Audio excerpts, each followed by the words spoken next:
Hola a todos. Hoy vamos a meternos de lleno en un tema que es absolutamente fascinante y a la vez crítico para la ingeniería, porque los metales, la columna vertebral de todo lo que construimos, a veces simplemente fallan. Y nuestra historia empieza en una fecha que lo cambió todo. 1:40 de la noche. En las aguas heladas del Atlántico Norte, el RMS Titanic estaba a punto de convertirse, sin saberlo, en una de las lecciones de ingeniería más importantes y trágicas de la historia. Fíjense en la descripción oficial. Para cualquiera que estudie materiales, hay dos palabras que saltan a la vista. Se rompieran. No dice que se doblaron ni que se abollaron. No, se rompieran. Y esa es la pregunta del millón. ¿Cómo es posible? El acero del Titanic no se comportó como se esperaba. Se hizo añicos. Y eso desencadenó la tragedia. Para entender el porqué, tenemos que sumergirnos en la ciencia de cómo se rompen las cosas. Muy bien, vamos al lío. La clave para resolver este misterio está en entender que los metales pueden fallar de dos maneras que son como la noche y el día. Y aquí vemos el contraste, que es brutal. Una fractura dúctil, imaginen estirar un chicle. Se deforma, se alarga, te va avisando de que está a punto de romperse y mientras lo hace absorbe un montón de energía. En cambio, la fractura frágil es como un plato de cerámica que se cae. ¡Zas! Súbita, sin ningún aviso y totalmente catastrófica. El Titanic, por desgracia, sufrió una fractura frágil. Y aquí está la primera gran pista. Resulta que muchos metales tienen una especie de talón de Aquiles que depende de la temperatura. Por encima de cierto umbral son fuertes y dúctiles. Pero si la temperatura baja de ese punto, se vuelven peligrosamente frágiles. A eso lo llamamos la temperatura de transición dúctil frágil. Cuando se analizaron los restos del casco, se descubrió algo que de verdad pone los pelos de punta. El acero del Titanic tenía una temperatura de transición de 32 grados Celsius. La temperatura de un día de verano. ¿Y a qué temperatura estaba el agua esa fatídica noche? A -2 grados. O sea, el barco estaba navegando muy por debajo de esa temperatura crítica. El escenario para el desastre estaba servido.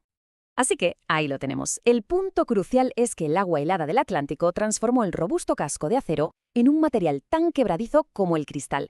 Cuando chocó con el iceberg, en lugar de abollarse, que es lo que habría hecho en aguas más cálidas, simplemente se resquebrajó, se hizo añicos. Misterio resuelto. Vale, hemos visto una falla causada por un único y tremendo impacto. Pero, ¿qué pasa cuando el enemigo no es un solo golpe, sino un desgaste lento, repetitivo y silencioso? Hablemos de la fatiga. Piensen, por ejemplo, en el ala de un avión, en la suspensión de un coche o en cualquier pieza de una máquina. No sufren un único golpe, sino millones de ciclos de esfuerzo, una y otra vez. A esto lo conocemos como fatiga, y es un enemigo silencioso y muy peligroso porque ocurre con esfuerzos que por sí solos no le harían ni cosquillas al material. Un ciclo no hace nada, pero millones de ellos van creando una fisura que crece sin parar. Y ojo al dato, es la responsable de hasta un 80% de todas las fallas mecánicas. Casi nada.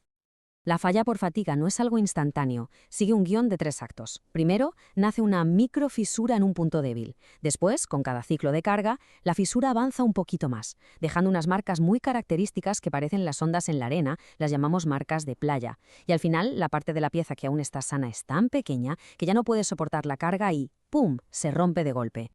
Y claro, para poder combatir este enemigo, primero hay que medirlo. Los ingenieros usamos estos parámetros para, digamos, definir la personalidad de esa carga que se repite. Entender su valor medio, su rango y su amplitud es lo que nos permite predecir cuántos ciclos de vida le quedan a un componente. Es nuestra particular bola de cristal.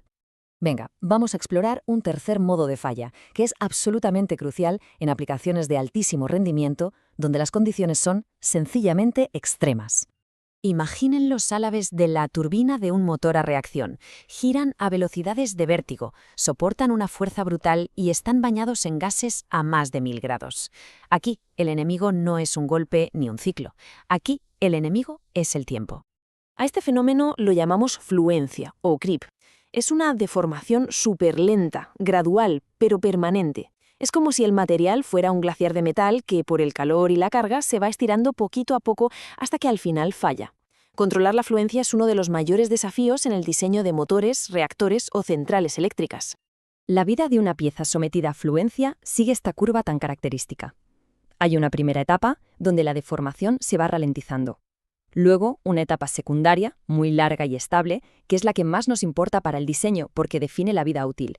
Y finalmente, una etapa terciaria donde todo se acelera de golpe hasta la fractura. Muy bien, ya hemos visto a estos 3 jinetes del apocalipsis de los materiales, la fractura frágil, la fatiga y la fluencia. La pregunta es obvia. ¿Cómo se defiende la ingeniería? ¿Cómo diseñamos cosas seguras? La respuesta no es cruzar los dedos y esperar lo mejor. La respuesta es ciencia.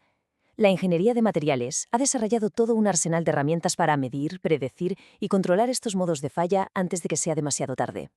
Así que, ¿cómo se traduce todo esto en un diseño seguro? Pues con estas métricas clave. Para la fractura frágil, medimos la resistencia a la fractura, el KIC, que nos dice qué tamaño de defecto puede aguantar un material. Para la fatiga, las curvas SN nos dan su esperanza de vida en ciclos. Y para la fluencia, parámetros como el de Larsen-Miller nos predicen cuánto va a aguantar en el calor de la batalla. Esta cita, la verdad, es que lo resume todo. Esto no es un conocimiento opcional o un tema secundario. Es la base de la ingeniería segura y responsable.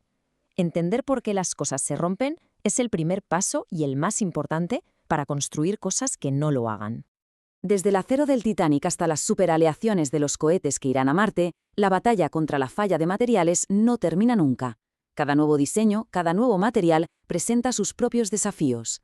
La lección es clara. Tenemos que comprender el pasado para construir un futuro más seguro. La pregunta que queda en el aire es, ¿estaremos a la altura?